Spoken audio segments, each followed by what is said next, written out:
5 champions that did not bomb at Ferrari. If you're a proper Formula 1 fan.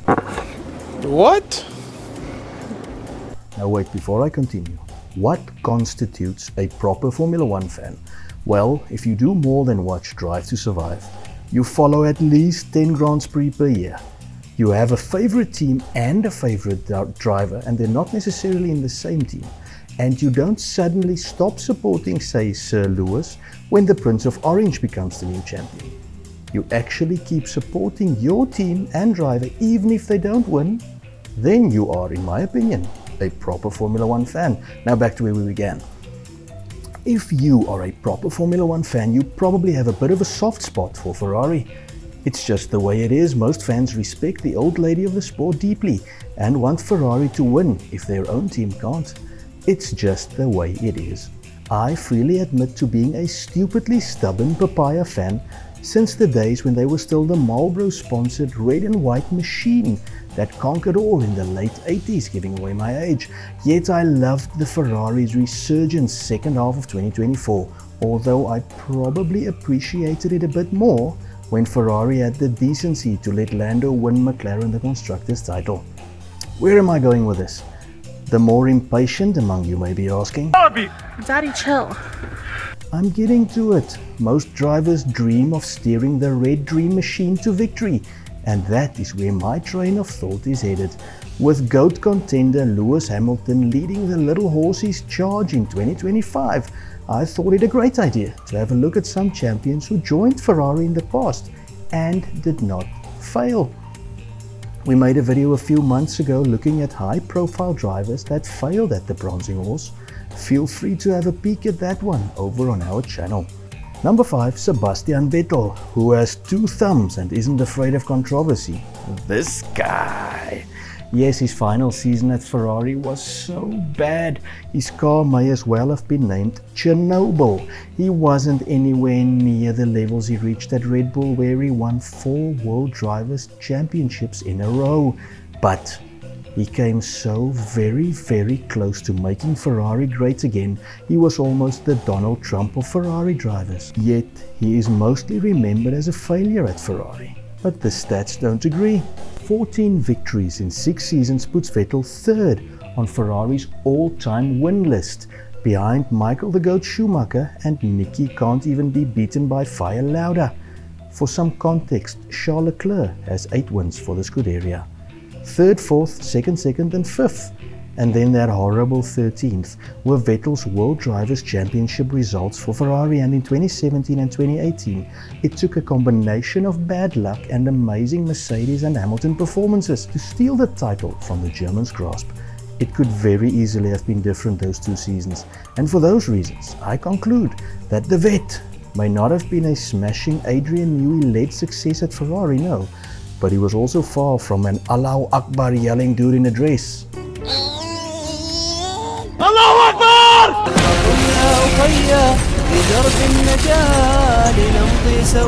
Oh, Alain Prost. The professor was so sick of Ayrton Senna that he took his title and buggered off to long-suffering Ferrari in 1990, and he came as close to winning the title as anyone did in that horrible time for the team between Scheckter and Schumacher. The defending champion spent 1990 and 91 at Ferrari and was the first Ferrari driver not signed by Enzo, who passed away in 1988. Prost led the old lady to within 11 points of the Constructors' title in 1990 and finished a mere 7 points behind arch-rival Senna in the World Drivers' Championship, beating legendary teammate Nigel the Magnificent Mustache by 71 points to 37. His second season was a disaster by most measures. The car was a bit of a bomb, and Prost ended 5th in the title race without winning a single Grand Prix, and he was sacked by the team before the end of the season after publicly likening the car to a truck. Disappointing second season aside, Prost came close to glory and on the strength of that Mansell crushing season, certainly was no bomb at the Scuderia. Number 3, Fernando Alonso, in my humble opinion, the greatest Ferrari pilot to never win a title for the Grand Old Team. Alonso won 11 times for Ferrari in 5 seasons. That for him unfortunately coincided with the 4 years Vettel won in a row for the colourful cows. 5 more points in 2010 and 4 more in 2012 would have made Alonso champion in scarlet. As Motorsport.com puts it, and I quote, Alonso's performance in 2012 was one of the finest in F1 history, as he challenged for the title and took 3 wins in a car that was only the 3rd or 4th fastest across the season, end quote. In 5 seasons at Ferrari, the Spaniard left us entertained and finished runner-up 3 times behind Vettel in the World Drivers' Championship. Oh, what could have been. Number 2, Juan Manuel Fio.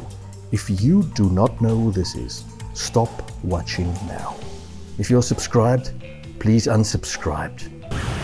Philistine. Jokes aside, many younger fans may indeed not know who Fangio is, and I guess that's just life.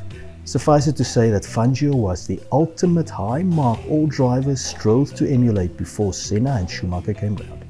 El Maestro raced in the 1950s and won 5 drivers' titles. He joined Ferrari in '56 as a 3-time champion for a single season and won 3 out of the 7 races he started for the team. He promptly clinched the World Drivers' title before leaving for Maserati, where he won his final title. And number 1, Michael Schumacher. Who else was it going to be? The maker of shoes joined Ferrari as a double champion in '96 and left them as a 7-time World Drivers' Champion. In 2000, he won Ferrari their first title since Scheckter in 1979.